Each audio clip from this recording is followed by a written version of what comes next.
British advanced pain clinic, నొప్పి మాయం, surgery దూరం. For appointments 9155515563.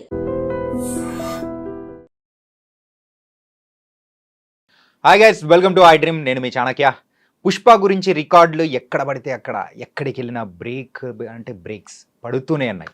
మొన్న పాట్నాలో ఎలాంటి బ్రేక్ చూసాము కదా. మరి ఎంతోమంది ప్రేక్షకులు వచ్చారు. అలాగే చెన్నైకి వెళ్ళిన తర్వాత కూడా ప్రేక్షకులు తండోపతండాలుగా వచ్చారు. కానీ చెన్నైలో జరిగిన ఈవెంట్లో మాత్రం ఒక కాంట్రవర్సీ లేవనెత్తింది. అది ఎవరో కాదు, మరి మ్యూజిక్ సెన్సేషన్, మ్యూజిక్ డైరెక్టర్ అయిన డిఎస్పి. అసలు ఎందుకు అంత కోపం వచ్చింది, ఆ కాంట్రవర్సీ ఇంత పెద్దగా అవడానికి గల రీజన్ ఏంటి, అసలు డిఎస్పికి కోపం ఎందుకు వచ్చింది అనే దాని గురించి కూడా ఇప్పుడు మనతో మాట్లాడదాం. మనతో మాట్లాడడానికి ఇప్పుడైతే ఫిలిం క్రిటిక్ మరియు సీనియర్ జర్నలిస్ట్ భరద్వాజ్ గారు ఉన్నారు. ఆయనతో మాట్లాడదాం. సార్ నమస్తే. సార్ నమస్తే సార్. పుష్ప గురించి అందరూ అని హైప్ ఎక్కించుకుంటూ అరే మూవీ ఎప్పుడు వస్తుందని చెప్పేసి అనుకుంటూ ఆ టైప్లో ఉన్నారు. కానీ మొన్న చెన్నైలో జరిగిన ఈవెంట్లో అందుకు మ్యూజిక్ డైరెక్టర్గా వర్క్ చేసిన డిఎస్పి మాత్రం కొంచెం అంటే కోపంగా రొసరొసలవుతూ మరి యలమంచి రవి గారి మీద కోప్పడ్డారు. ఏంటి దానికి కారణం ఏంటి? ఇండస్ట్రీ మొత్తం అదే ఇప్పుడు టాక్ నడుస్తోంది. అంటే ఈ నేపథ్యంలో గతంలో దేవిశ్రీతో చేయించుకుని విడాకులు ఇచ్చినటువంటి డైరెక్టర్ల చిట్టా బయటకు తీసి మాట్లాడుకుంటున్నారు. అంటే త్రివిక్రమ్ శ్రీనివాస్ మొదట్లో దేవిశ్రీతో కొనసాగాడు, తర్వాత ఆయన వేరే మ్యూజిక్ డైరెక్టర్ షిఫ్ట్ అయిపోయాడు. అలాగే బోయపాటి తను దేవిశ్రీతో కొనసాగి వేరే మ్యూజిక్ డైరెక్టర్కి షిఫ్ట్ అయిపోయాడు.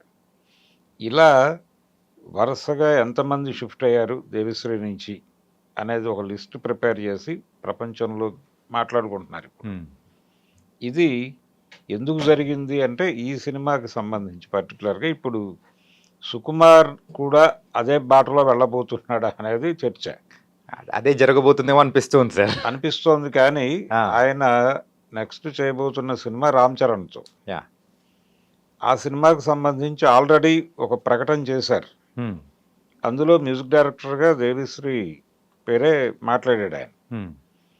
కాబట్టి ప్రస్తుతానికైతే ఆ డిస్టర్బెన్స్ కనిపించటం లేదు. ఉంటే ఉండొచ్చు కూడా. అంటే ఆయన పుష్ప వేదిక చెన్నైలో మాట్లాడిన సందర్భంలో నాకు కొంచెం టైం ఇచ్చుంటే నేనే చేసేవాడిని అన్నాడు. కానీ వీళ్ళ ప్రెజర్లో వీళ్ళు ఉన్నారు ప్రొడ్యూసర్లు. ఇప్పటికీ ఆ సినిమా నడుస్తోంది, ఇప్పటికీ దాన్ని చెక్కుతున్నారు. ఇంకా పూర్తిగా పనులు కాకపోవడం వల్లనే సుకుమార్ ప్రీ రిలీజ్ ఈవెంట్లో ఎక్కడ కనిపించడం లేదు. అంటే ప్రింట్ రెడీ చేయటం మాత్రమే కాదు, దాన్ని ఎన్ని భాషల్లో రిలీజ్ చేస్తున్నారు, అన్ని భాషల్లోనూ అన్ని పనులు కంప్లీట్ అవ్వాలి. కంప్లీట్ అయ్యి 5వ తారీఖు తెర మీద బొమ్మ పడాలి. ఈ పనిలో ఉన్నారు ఆయన. అయితే ఇది ఇలా 3 ఏళ్ళు నడిచింది సినిమా. 3 years నడకలో హీరో గారు పూర్తిగా ఆ ప్రాజెక్టుకే అంకితమై ఉన్నట్టు, డైరెక్టర్ గారు ఆ ప్రాజెక్టుకే అంకితమై ఉన్నట్టు. కానీ కొంతమంది బయట కమిట్మెంట్స్ ఉంటాయి. అలా దేవిశ్రీకి కూడా ఒక కమిట్మెంట్ ఉంది, కంగువ. అది కూడా చిన్న ప్రాజెక్ట్ ఏం కాదు. అది కూడా సూర్య తన్ని తాను పాన్ ఇండియా మార్కెట్లోకి ప్రవేశపెట్టుకోవడం కోసం చేసిన వెంచరే. దానికి ఎక్కువ టైమే కేటాయించాల్సిన అవసరం ఉండొచ్చు, తనకి వచ్చి ఉండొచ్చు. ఆ పని ఈ పని ఇవి రెండు ప్యారలల్గానే నడిచినాయి. పుష్ప 2 అలాగే కంగువ. దీంతో పాటు తను కొన్ని స్టేజ్ షోస్ కమిట్ అయి ఉన్నాడు. ఈ హడావిడిలో అంటే ఇతనికి ఉన్నటువంటి ఇతరేతర పనులలో ఈ పని అవుతుందా అవదా, రిలీజ్ డేట్ దగ్గరకు వచ్చేస్తుంది అనేటువంటి ఆందోళనతో వాళ్ళు 3 మ్యూజిక్ డైరెక్టర్లను ప్రవేశపెట్టారు. ఒక మ్యూజిక్ డైరెక్టర్ అయితే బహిరంగ వేదిక మీద నేను పనిచేసిన మాట వాస్తవమే అని కమిట్ అయ్యాడు ఆయన. డాకు మహారాజ్ మ్యూజిక్ డైరెక్టర్ అయిన తమన్ను ఆ డాస్ మీద చెప్పాడు, నేను పని చేశాను, చాలా పని ఉంది అక్కడ, ఒక భాగం అయితే నాకు ఇచ్చిన పార్ట్ నేను కంప్లీట్ చేసి వచ్చేసానని చెప్పాడు ఆయన. ఆ మిగిలిన భాగాన్ని ఇంకొక 2 మ్యూజిక్ డైరెక్టర్లు కంప్లీట్ చేశారనేది ప్రపంచానికి తెలిసిన విషయం. ఇది పరిస్థితి. సో కొన్ని పెద్ద ప్రాజెక్టులకి ఎక్కువ మంది పనిచేయాల్సి ఉంటుంది. అయితే పాటలన్నీ ఇతనే చేశాడు, బ్యాక్గ్రౌండ్ స్కోర్కి సంబంధించి మాత్రమే. అలాగే బీజిఎం గురించి మాట్లాడుతున్నారు, కానీ ఏ సినిమాలోనైనా బీజిఎం ఒకటే ఉంటుంది. బ్యాక్గ్రౌండ్ స్కోర్ వేరు, బీజిఎం వేరు, రెండింటిని కలిపి మాట్లాడుతున్నారు. సో ఈయన చేసిందే ఉంటుంది, దేవిశ్రీ డిజైన్ చేసిందే. అయితే ఇక్కడ వినిపిస్తున్నది ఏంటంటే కంగువాకు సంబంధించి ఆయన చేసినటువంటి బీజిఎం ఎఫెక్టివ్గా లేదు అని. అందుకని తమన్తో అది కూడా చేయించుంటారు, అందుకని కొంచెం ఎక్కువ హర్ట్ అయ్యాడు ఇతను దేవిశ్రీ అనేది వినిపిస్తున్న మాట. ఇంకోటి ఏంటంటే బయట వినిపిస్తున్నది కూడా అంటే పుష్ప 1కి అయితే సో మొత్తం తనే చేసి మరి మంచి క్రెడిట్ అనేది కూడా హిట్ వచ్చింది, దానికి తగ్గట్టు మ్యూజిక్ డైరెక్టర్గా తనకు కూడా మంచి పేరు వచ్చింది. మరి ఆ మూవీ కూడా నేషనల్ లెవెల్లో ఒక పెద్ద హిట్ అయిపోయింది. 2 అంతకు మించిన హైప్ అనేది వచ్చింది. ఇప్పుడు ఇంతమందిని మ్యూజిక్ డైరెక్టర్ని ప్రవేశపెట్టడంతో సో ఆ క్రెడిట్ తనకు కాకుండా మిగతా వాళ్ళతో పంచుకోవాల్సి వస్తుందనే భయంతో కూడా అని ఉండొచ్చు. బాధతో కూడా మాట్లాడాడు ఆయన. అంటే నాకు కొంచెం టైం ఇచ్చి ఉంటే అనేది అది అన్ని సందర్భాల్లోనూ కుదరకపోవచ్చు. అంటే ఇలాంటి ప్రాజెక్టుల విషయంలో తను కూడా ఇతర పనులు మానుకుని అక్కడ ఉండాల్సిన పరిస్థితి వస్తుంది. అందుకని తను నిలబడలేని పరిస్థితి ఉంది అనేది ఆయన నిర్మాతలు తన మీద చాలా కంప్లైంట్స్ ఉన్నాయి వాళ్ళకి అని అన్నాడు. అక్కడ ప్రేమ ఉంది, కంప్లైంట్స్ ఉన్నాయి, కంప్లైంట్స్ ప్రేమను డామినేట్ చేసినటువంటి ఒక సందర్భం నేను చూశాను అన్నాడు ఆయన. ఎందుకు కంప్లైంట్స్ అంటే వీళ్ళకి కావలసిన టైంలో ఆయన ఇంకో పనిలో ఉండటం, ఓకే, వీళ్ళు అనుకున్న షెడ్యూల్లో ఆయన టైం కేటాయించలేకపోవటం జరిగింది. అక్కడ జరగటం వలన వాళ్ళు భయపడ్డారు. కానీ మీరు భయపడాల్సిన అవసరం లేకుండా నేను ఆ పక్క షెడ్యూల్లో అయినా కానీ వచ్చి చేసుండేవాడిని, నా మీద పూర్తి భరోసాతో మీరు లేకపోవడం వలన నేను చేయలేని పరిస్థితి ఏర్పడింది అనేది ఆయన కంప్లైంట్. వీళ్ళ కంప్లైంట్ ఏంటంటే ఈయన కోసమే కూర్చుంటే రిలీజ్ డేట్ అనౌన్స్ చేసున్నారు వాళ్ళు. ఇప్పటికే ఆగస్టు 15 రిలీజ్ అవ్వాల్సిన సినిమా డిసెంబర్కి వచ్చింది. డిసెంబర్ 6 అనుకున్నారు, 5కి ప్రీపోన్ చేశారు. ఈ ప్రీపోన్ చేయటం కూడా వ్యూహాత్మకమే. అంటే సినిమా రిలీజ్ ఉంటుందా లేదా అన్న టైప్లో బయట రకరకాల రూమర్స్ ప్రచారం అయినాయి. ఒక్కసారి అంత పెద్ద మూవీ పోస్ట్పోన్ అయిపోవడంతో ఇంకోసారి కూడా మూవీ షూటింగ్ కంప్లీట్ కాలేదు, ఇంకా సాంగ్స్ ఏం రిలీజ్ అవ్వట్లేదు, ఏంటంటే పబ్లిసిటీ కూడా ఏం ఎక్కువ చేయట్లేదు అని చెప్పి ఒక నెల క్రితం వరకు ఉన్నప్పుడు అరే ఈసారి కూడా లేదురా బాయ్, అది పోతుంది, సంక్రాంతికి పోతుందా తర్వాత పోతుందా అనుకుంటున్నారు. నెక్స్ట్ ఇయర్ రిలీజ్ ఇప్పుడు లేదు అనే వాతావరణంలో చర్చలు జరిగినాయి.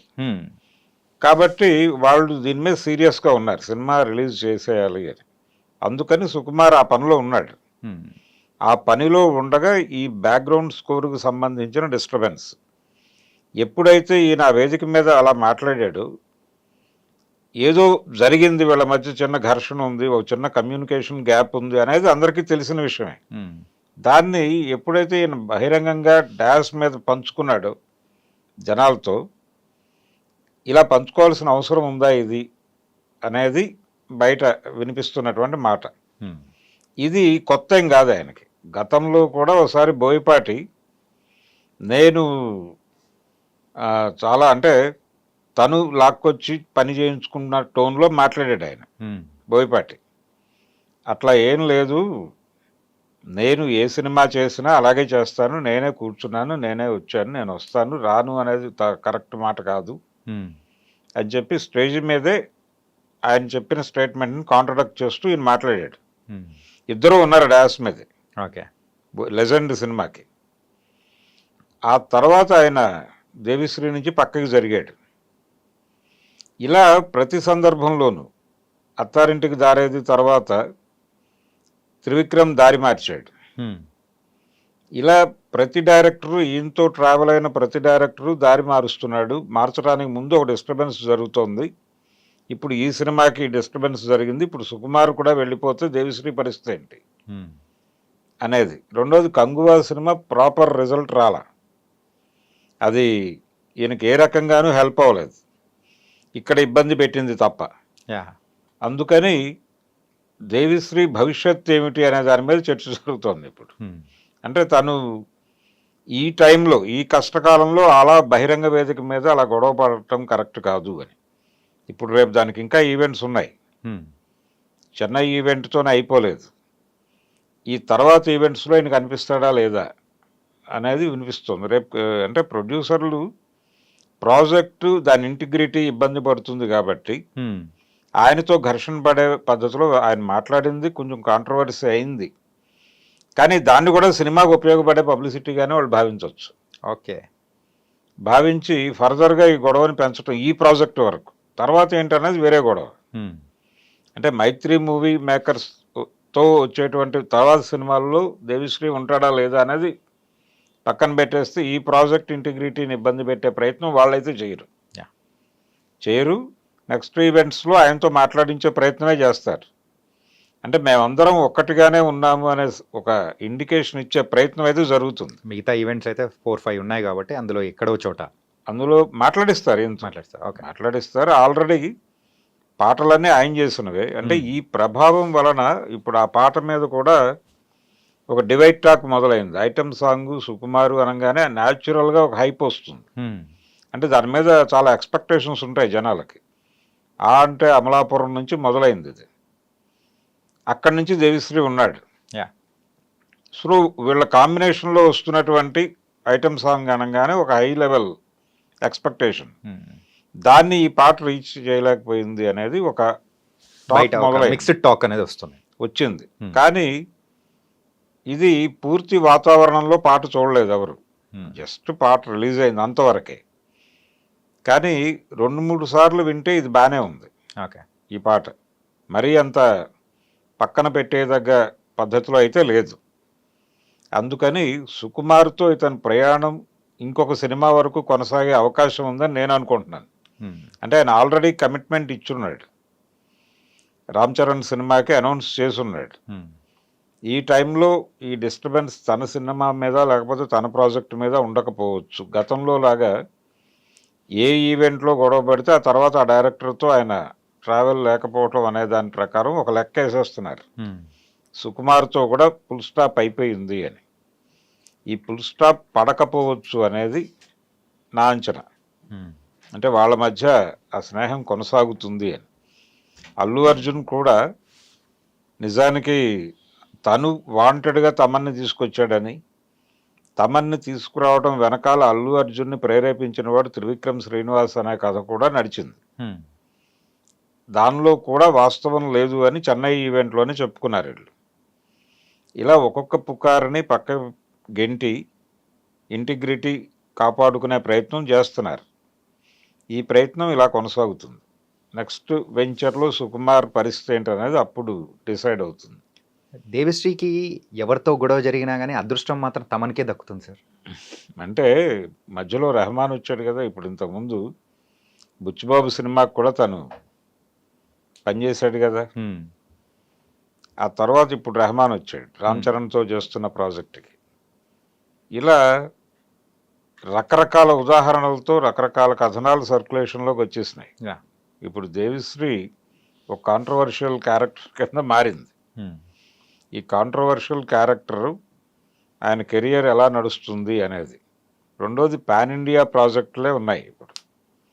ఈ పాన్ ఇండియా ప్రాజెక్టులు నిజానికి తమన్ కూడా ఎక్కడా దేవిశ్రీ పేరు మాట్లాడటమో లేకపోతే ఇబ్బందికరమైనటువంటి ప్రకటన చేయటమో చేయలేదు. చాలా గౌరవప్రదంగానే మాట్లాడాడు. తను కూడా చెప్పింది ఇదే, పాన్ ఇండియా ప్రాజెక్టు చాలా భారీ సినిమా ఇది. దీనికి 2-3 పనిచేయటం అనేది పెద్ద వింతైన విచిత్రమైన విషయం కాదు. అంతకు మించి దీన్ని కాంట్రవర్షియల్గా చూడకండి అని చెప్పాడు తను. ఏది డాకు మహారాజ్ ఈవెంట్లోనే. గతంలో కూడా ఇలా ఒక సినిమాకి 2-3 మ్యూజిక్ డైరెక్టర్లు పనిచేసిన చరిత్ర ఉంది మనకి. అంటే పాటలు ఒకళ్ళు చేస్తే బ్యాక్గ్రౌండ్ స్కోర్ ఒకళ్ళు చేసిన సందర్భాలు, కొన్ని సందర్భాల్లో పాటలు చేసినవి కూడా ఉన్నాయి. ఇందిరా సినిమాలో ఆర్పి పట్నాయక్ ఒక పాట చేశాడు. ఓకే. అంటే ఆ టైంలో మణిశర్మ అందుబాటులో లేడు. ఒక పాట పెట్టాలి అని డైరెక్టర్ గారు అనుకున్నాడు. అక్కడ అనుకున్నప్పుడు మ్యూజిక్ డైరెక్టర్ లేడు అనగానే ఆ టైంలో కొంచెం ఎక్కువ హడావిడి చేస్తున్నాడు ఆయన ఆర్పి. అందుకని వెంటనే ఆర్పితో ఒక పాట చేయించుకున్నారు. కులశేఖరే రాశాడు ఆ పాట. ఓకే. అది అలాంటి సందర్భాలు చాలా కనిపిస్తాయి సినిమా ఇండస్ట్రీలో. అలాగే చాలా పెద్ద ప్రాజెక్ట్, ఇప్పుడు అల్లూరి సీతారామరాజు లాంటి ప్రాజెక్టుకి సత్యం గారు పనిచేశాడు. ఆదినారాయణరావు గారి ప్రాజెక్ట్ అది. ఇలాగే భక్త కన్నప్ప సినిమాకి కూడా ఆదినారాయణరావు గారికి హెల్ప్ చేశాడు ఈయన వెళ్ళి. హెల్ప్ చేయటం కేవలం ఆర్ఆర్ వరకే కాదు, ఒక 2-3 పాటలు కూడా ఈయన చేసి పెట్టాడు ఆయనకి. ఓకే. ఇలాంటి అలాగే ఇళయరాజా గారి సినిమాల్లో కూడా కనిపిస్తారు. వేరే అంటే ఎల్ వైద్యనాథన్ పేరు వైద్యనాథన్ గారు. ఇలా చాలామంది మ్యూజిక్ డైరెక్టర్లు పెద్ద ప్రాజెక్ట్ అనుకున్నప్పుడు వేరే మ్యూజిక్ డైరెక్టర్తో కలవటం నడుస్తుంది. కానీ ఇక్కడ గొడవ ఏంటంటే తను కాదు చూస్ చేసుకుంది, ప్రొడ్యూసర్లు చూస్ చేసుకున్నారు. అది గొడవ. ఓకే. మాయాబజార్ సినిమా అప్పుడు రాజేశ్వరరావు గారు ఆ సినిమాకి మ్యూజిక్ డైరెక్టరు, ఆయనతో చిన్న విభేదం డైరెక్టర్కి వచ్చింది. వెంటనే ఆయన షట్ డౌన్ చేసి వెళ్ళిపోయాడు ప్రాజెక్ట్ నుంచి. వెళ్ళిపోయిన తర్వాత ఘంటసాలను తీసుకున్నారు. అంటే రాజేశ్వరరావు గారు దాదాపు 7-8 సినిమాలు అలా వదిలేశాడు. చిన్న మాట పట్టింపు, ఏదైనా చిన్న మాట పట్టింపు వస్తే ఆయన ప్రాజెక్ట్ వదిలేసేవాడు. నమ్మిన బంటు కూడా ఆయన చేయాల్సిన సినిమా ఆయన సగం చేశాడు, చేసి వదిలేసి వెళ్ళిపోయాడు. దానవేరు సూరకర్ణ కూడా ఆయనే. అంటే ఆ మొదటి పాట ఏ తల్లి నిన్ను కన్నదో అనేది రాజేశ్వరరావు గారు చేశాడు. ఆ తర్వాత వదిలేసి వెళ్ళిపోయాడు. సీతారామ కళ్యాణం కూడా ఆయన అలా వదిలేసి వెళ్ళిపోయాడు. అంటే ప్రొడ్యూసర్గా ఉన్నటువంటి త్రివిక్రమరావు గారు ఏదో అడ్వైజ్ చేసే ప్రయత్నం చేశాడట. చేస్తే ఆ మర్నాడు ఆయన మ్యూజిక్ సిట్టింగ్కి రాకపోతే ఎన్టీఆర్ ఫోన్ చేశాడు ఆయన ల్యాండ్ లైన్కి. చేస్తే మీ తమ్ముడు గారు పెద్ద సంగీత విద్వాంసుడు అండి, ఆయనతో మ్యూజిక్ చేయించుకోండి అని పెట్టేశాడు ఫోన్. ఆ తర్వాత ఆయన పెండ్యాల నాగేశ్వరరావు పెట్టుకుని చేయించుకున్నాడు. ఆ సినిమాకేమో గాలి పెంచల నరసింహారావు గారితో చేయించుకున్నాడు సీతారామ కళ్యాణానికి. దానవేరు సూరకర్ణకి పెండ్యాల గారితో కంప్లీట్ చేయించుకున్నాడు. ఇలా కొన్ని సందర్భాల్లో మ్యూజిక్ డైరెక్టర్తో వచ్చినటువంటి ఇబ్బంది వలన వేరే సంగీత దర్శకుడిని పెట్టుకుని ప్రాజెక్టులు ముందుకు తీసుకెళ్ళిన చరిత్ర ఉంది మనకి. అయితే ఇక్కడ అలాంటి పరిస్థితే కనిపించింది దాదాపుగా. ఓకే. అంటే దేవిశ్రీ ప్రసాద్ మరో ఎస్ రాజేశ్వరరావు కాబోతున్నాడా ఇండస్ట్రీలో అనేది చూడాలి. ఓకే. ఇందాక కిసిక్ సాంగ్ గురించి మాట్లాడారు కదా, ఏంటంటే ఒక డివైడ్ టాక్ వచ్చిందని. ఈ కాంట్రవర్సీ వల్ల దానికి రావాల్సినంత హైప్ రాకుండా ఆగిపోయిందని అనుకోవచ్చా? అంటే దీని ప్రభావం కూడా ఉంది దాని మీద. అంటే జనాలు ఇంకొంచెం ఓవర్ క్రిటికల్గా వెళ్ళారు. ఆ ఓవర్ క్రిటికల్గా వెళ్ళటం వలన అది ఏదో ఉంది పాట అనే అభిప్రాయంగా బయటకు వచ్చింది. ఇది లేకపోతే అది మామూలుగానే వెళ్ళిపోయి ఉండేది. అంటే ఇప్పుడు 2-3 సార్లు వింటే బాగానే ఉంది అనే అభిప్రాయంతో కొంతమంది ఉన్నారు. అది టోటల్గా పుష్ప 2 బ్యాక్డ్రాప్లో దేవిశ్రీ ప్రసాద్ మరో ఎస్ రాజేశ్వరరావు కాబోతున్నాడు అనేది చూడాలి. Nice sir. మరి ఇండస్ట్రీలో ప్రెసెంట్ జరుగుతున్న కాంట్రవర్సీకి అండ్ మీ యొక్క విశ్లేషణ అనేది కూడా చాలా చక్కగా ఇచ్చారు. Thank you so much. Thank you. DSP controversy అసలు దేనివల్ల వచ్చింది, అసలు ఏం జరుగుతుంది ఏంటి, మరి పుష్ప రిలీజ్కి ముందు మళ్ళీ డిఎస్పి మిగతా ఈవెంట్స్లో కనిపిస్తాడా లేదా అనేది కూడా మనం వేచి చూద్దాం. సో మరో ఇంటర్వ్యూతో మళ్ళీ కలుద్దాం. అంతవరకు take care. This is your Chanakya.